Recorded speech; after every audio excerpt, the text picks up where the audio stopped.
this question comes from Michael in Mesa, Arizona. And it's interesting because Michael makes a suggestion that actually I have written down as a possible pod to do here once we kind of really get into the slow period in the offseason. Hey, Mary Kay, you, Dan, and Ashley should do a pod that ranks each team by position group in the AFC North. Well, stay tuned, Michael. I'm saying that out loud because if I say it out loud on the pod, it has to happen.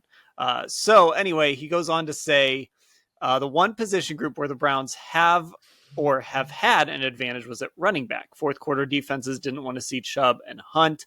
And in his opinion, to win the AFC North, they have to be the best at two or more position groups. So the question is, what position groups do you believe the Browns are the best in the division at? Oh, that's a really, really good question. That's a tough question to answer off the top of your head, too. Yes, it is. It's tough to answer. I have to give them super high marks for offensive line. They could have the best offensive line in the division. Now, arguably, best defensive line in the division. Let's see. What else do we have? You know what? I mean, secondary, you'd have to talk about that, right? Yeah, you'd have to talk about the secondary.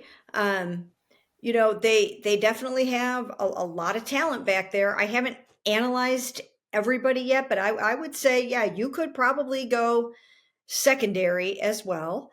And remember, the key thing about all this is it has to all come together.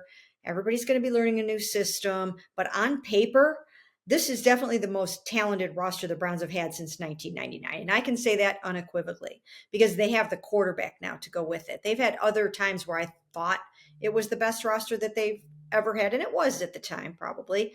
But now they've got the quarterback to go with it. I can't say quarterback yet because, you're going against Joe Burrow and you're going against Lamar Jackson. So we need to see a little bit more of Deshaun Watson with this offense before we can honestly say that. I wouldn't say receiver right now because even though I think it has the potential, it really does. It has the potential to be the best.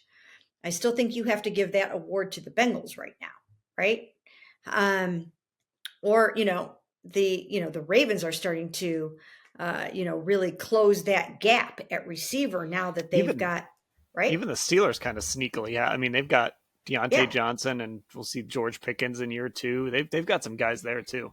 Yeah. I mean, so, that one, I think we need to reserve judgment. I don't think we can, I would give that award to the Bengals right now. Wouldn't you, Dan? Yeah, for sure. I think it's the Bengals. I think if we were doing a draft of positions, the Bengals would be the top wide receiver group. Yeah. And then when you look at running back, I think that, we can all agree that Nick is the best running back, but now they don't have necessarily the strongest, deepest room. We have to see how Jerome Ford is going to do. I think they're going to add another running back, but, by virtue of Nick alone, I guess you could probably give running back to them. And then when we move over to the tight end group, I think we'd probably still go Ravens with Mark Andrews. I think that's about it. They've got some spots where you can definitely say they're the best.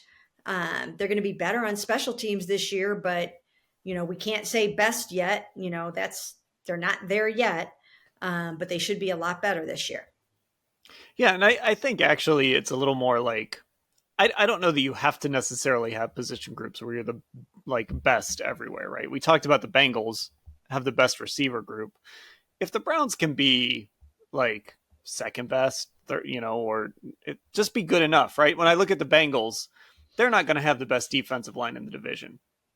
Or the most talented defensive line in the division. But we know that defensive line with Trey Hendrickson, Sam Hubbard, and, I know they've made some additions too. That's still a pretty good defensive line. So even if it's not the best in the division, that's part of what should be another good defense, even though they've had to replace some parts. So I think the thing you said that's most important there was at the beginning, everything just sort of has to come together and work together. So maybe the Browns don't have the best receiving core in the division, but if it works together with the quarterback and the run game and the offensive line, it doesn't really matter if they're the best in the division. It's just how it all comes together to result in winning games.